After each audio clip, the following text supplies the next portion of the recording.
Bem-vindo de volta. Vocês acharam as coisas do nosso último estudo um pouco interessante? Talvez fez por você o que fez por mim. Me libertou.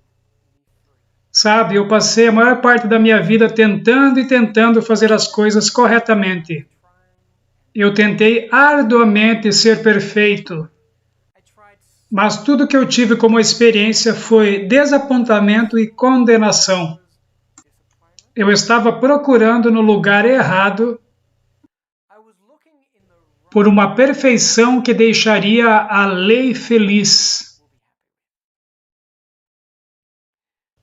No último estudo eu prometi dizer a vocês o que a lei realmente quer de nós. Eu farei isso em um momento. Mas primeiro eu gostaria de perguntar para vocês se vocês já ouviram a frase justificação pela fé. Vocês já se perguntaram o que isso significa? Eu não gosto de usar os clichês típicos cristãos nas minhas apresentações, porque eu descobri que frequentemente nós nem sequer sabemos o que eles significam. Mas nós achamos que se nós soubermos recitar essas maravilhosas frases, nós estaremos bem, mas eu vou tentar evitá-las. Mas eu usarei esta frase, justificação pela fé, porque na verdade é um resumo muito simples do que nós estamos estudando. Então vamos manter as palavras justificação pela fé de uma maneira bem simples. Vamos ler uma definição de justificação de Parábolas de Jesus, página 201, em português. Aqui, Ellen White define o que é justiça. Ela diz, justiça é fazer o bem. Isso é o que é justiça. Nós não precisamos de todos os argumentos teológicos para explicá-la. Com o propósito de manter as coisas simples, vamos considerar a justiça simplesmente como fazer o bem, porque é disso que nós precisamos, não é verdade? Fazer o bem que é aceitável à lei de Deus. Porque como nós aprendemos, o meu fazer o bem não é bom o suficiente. Bem, de qualquer maneira, vamos ler o resto desta afirmação. Parábolas de Jesus, página 201, em português. Justiça é fazer o bem, e é pelos atos que todos serão julgados. Nosso caráter é revelado pelo que fazemos. As obras mostram se a fé é genuína. Então, se justiça é fazer o bem, vamos pensar em justificação pela fé como fazer o bem pela fé. Se nós pensarmos nisso desta maneira, realmente fará muito sentido. Vamos a Romanos, capítulo 14, versículo 23, e vamos ler a última parte. E tudo o que não é de fé é pecado. Tudo o que quer que seja obras que nós fazemos, que não é o resultado da fé, é pecado. É pela fé que obras corretas, obras que são aceitáveis, entram em nossa vida. Então, é fazer o bem pela fé. Se as nossas obras não são aceitáveis, então, o que a fé tem que fazer? Ela tem que trazer as obras de outro para as nossas vidas. E de quem você acha que são essas obras? Então vamos checar este verso aqui, que está em Isaías, capítulo 54, versículo 17. Somente a última parte. Esta é a herança dos servos do Senhor, e a sua justiça que de mim procede, diz o Senhor. A sua o quê? A sua justiça procede de mim, diz o Senhor. Deus está dizendo aqui que Ele nos proverá de suas próprias obras de justiça. Ele sabe que as nossas obras não são boas o suficiente. Então ele diz: eu farei as obras para vocês. São as obras de Deus boas o suficiente? No 9º capítulo de Daniel, versículo 14, Daniel diz isso em sua oração. Porque justo é o Senhor nosso Deus em todas as suas obras que fez. Com certeza, suas obras são boas o suficiente. Tudo que Deus faz é justo. Ele é todo o bem. De fato, ele é a definição de justiça. E a lei é uma definição dele. Então, o que é que a lei realmente quer de nós? Eu quero compartilhar com vocês uma passagem de Alonzo Jones, novamente do Boletim da Conferência Geral de 1893, página 412. E aqui Jones está falando sobre quando a lei vem até um indivíduo pedindo uma perfeita vida, uma vida com obras corretas. Bem, alguém diz, eu não consegui, eu fiz o meu melhor. Mas a lei dirá, isso não é o que eu quero. Eu não quero o seu melhor. Eu quero perfeição. Eu não quero o seu fazer. Eu quero o fazer de Deus. Eu não estou atrás da sua justiça. Eu quero a justiça de Deus de você. Não é o seu fazer que eu quero. Eu quero o fazer de Deus em sua vida. É isso que a lei diz a todos os homens.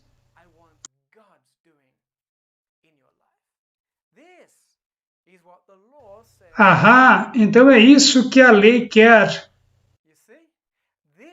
Não quer a minha obediência. Quer a obediência de Deus na minha vida.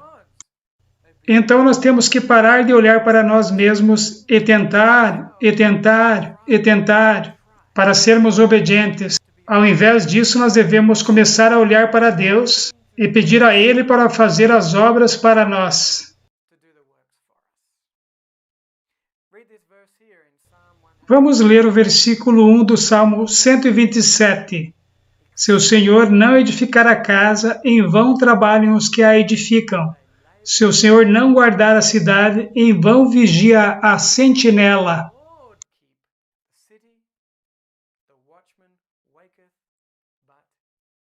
Se não é o Senhor fazendo a obra, é vaidade. Lembrem-se do que nós lemos na última vez em Isaías capítulo 64, versículo 6, que diz que todas as nossas justiças são como trapo de imundícia, que é o símbolo da vaidade e da inutilidade. Eu recentemente descobri um lindo texto no livro de Jó. Aqui, em suas palavras, ele descreve lindamente o que nós estamos estudando exatamente agora. Em Jó, capítulo 23, versículo 14, na primeira parte, ele diz, porque cumprirá o que está ordenado a meu respeito. Neste texto, a palavra ordenado vem da palavra hebraica kouk, e significa prescrever uma tarefa ou ação, especialmente no que se refere à lei. Então, em apenas algumas palavras, Jó resume o que nós estamos estudando. Que Deus, Ele mesmo, fará em nossas vidas exatamente o que a lei requer de nós. Essas verdades são tão preciosas para mim. Eu sou especialmente agradecido a Deus pela citação de Alonzo Jones, que soletra isso para mim.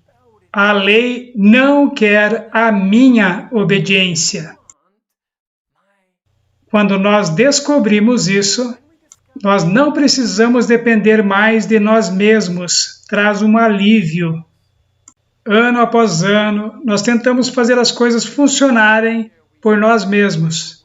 E isso parece nos afastar para mais longe de onde nós gostaríamos de estar. E como isso é desgastante, especialmente quando nós vemos quão pouco tempo nós temos para nos preparar para a segunda vinda de Cristo. Mas se é Deus fazendo as obras, com o que eu tenho que me preocupar? Absolutamente nada.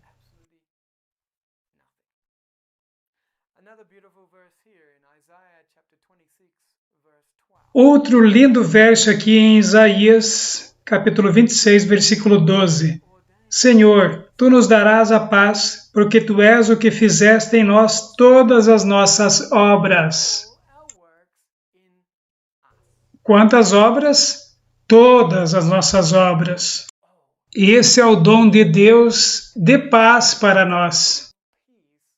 Ele não quer que nós nos cansemos e nos preocupemos com nada, nem sequer a nossa salvação. Porque se nós permitirmos que Ele faça as obras, então nós teremos tudo o que nós precisamos para hoje, tudo o que nós precisamos para o tempo de angústia de amanhã, e nós teremos uma perfeita obediência neste tempo de juízo, com a qual a lei fica muito feliz. Uma coisa que eu amo sobre esta realidade é isso. Há muitas coisas em nossa vida que precisam mudar. Muitas vezes nós nos preocupamos com o que a nossa família e nossos amigos podem pensar quando eles nos veem mudando a nossa dieta, ou como nós nos vestimos, ou qualquer coisa que Deus quer fazer em nossa vida. Mas, se é Deus fazendo as obras, e se qualquer pessoa tiver qualquer problema em relação a isso, nós não devemos levar isso como pessoal. Eu não fiz. Se eles tiverem algum problema, eles podem ir falar com Deus sobre isso. Porque foi Ele quem fez, não eu. Se é Deus fazendo as obras, Ele lidará com as consequências, não eu. Eu não tenho nada com que me preocupar ou me estressar. É a sua obra, não minha. Então não há nada com o que nos preocupar quando Deus faz as obras. Nada. O apóstolo Paulo se estressou com qualquer coisa?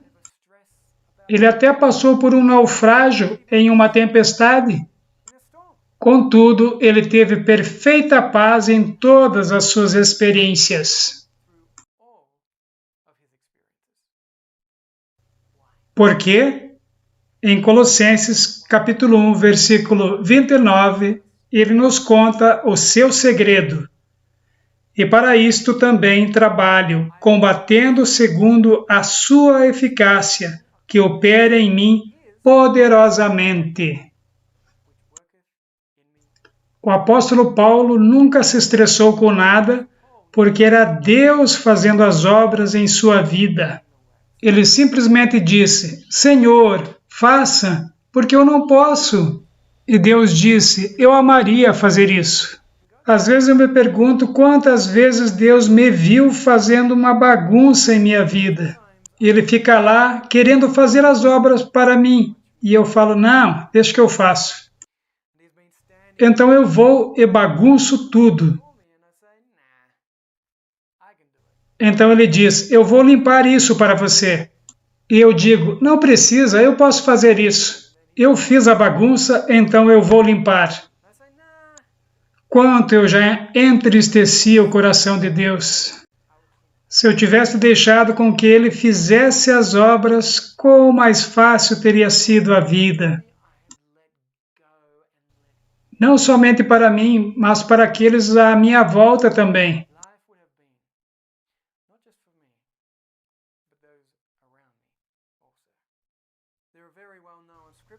Há dois versos bem conhecidos aqui em Filipenses capítulo 2, versículos 12 e 13, que diz o seguinte, De sorte que, meus amados, assim como sempre obedecestes, não só na minha presença, mas muito mais agora na minha ausência, assim também operai a vossa salvação com temor e tremor.